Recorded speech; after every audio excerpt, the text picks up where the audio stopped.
People arrive at the Sabeel Conference, and the sounds from ukuleles resonate in the acoustics of the church hall.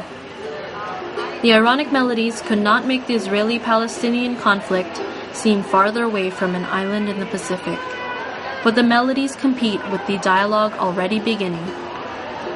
As the sun goes down in Honolulu and rises in Israel and the occupied territories, the ukuleles silence as people wait for an address by Sabeel founder, Reverend Dr. Naim Ateek.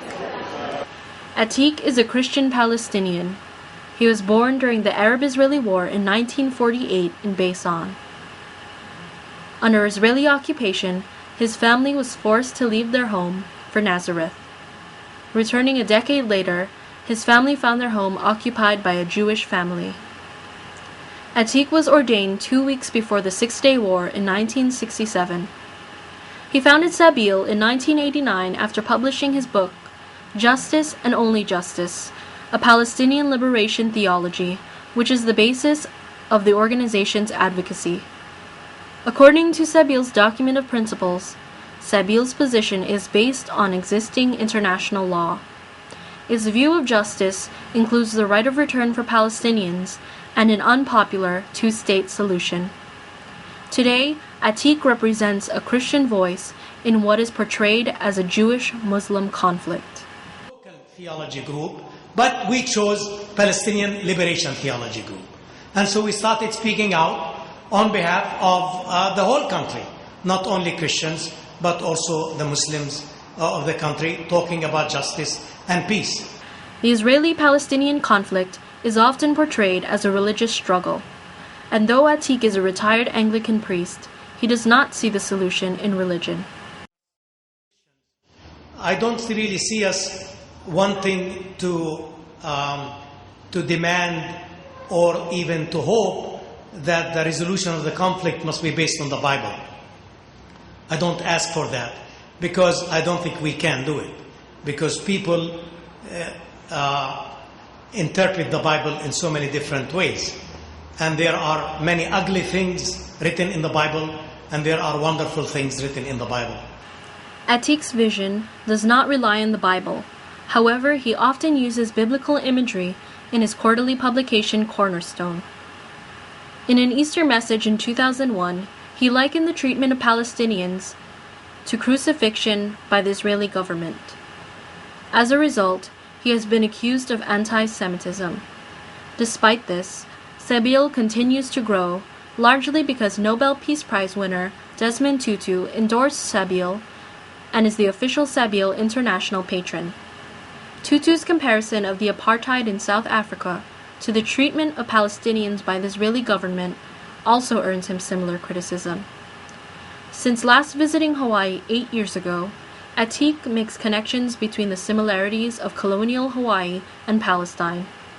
And as Ateek reflects on his tour of Hawaii's colonial history, he finds that the state motto is most pertinent to his hopes for Palestine today. Which is part of the motto, I think, which you have here in the island. The life of the land is perpetuated in righteousness, or the life of the land is perpetuated in justice. When I think of this, it is so true to our own situation. The life of the land, and I take it, maybe the land does not only mean the ground, but it also means the people. It means everything, And I would say that that also applies in our situation back home. That our life in our land, that the land and its people can only be perpetuated through righteousness and justice. To achieve justice, Ateek calls for courage of integrity and of righteousness. He ends his address with a story about a Greek member of parliament who returns a case of wine to an Israeli ambassador.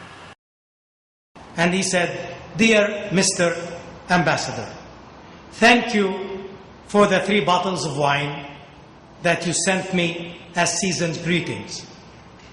I wish to you, your family, and everybody in the embassy a happy new year, good health, and progress to you all. Unhappily, I noticed that the wine you have sent me has been produced in the Golan Heights. I have been taught since I was very young not to steal, so I cannot possibly accept this gift, and I must return it back to you. As you know, your country illegally occupies the Golan Heights, which belong to Syria, according to international law and numerous decisions of the international community. Isn't this marvelous? There's a courageous man. My friends, we need that kind of courage to take a stand, to speak the truth, commit ourselves to justice, to peace, and to work together. And I believe by the grace of God and by the work of all of us together and so many other people who are people of goodwill in the world, and there are many of them around all of us, I think we can end the Israeli occupation and achieve a just peace for all the people of our land. Thank you very much. لأجلك يا مدينة الصلاة أصلي، لأجلك يا بهية المساكن، يا زهرة المدائن، يا قدس يا قدس يا قدس يا مدينة الصلاة أصلي.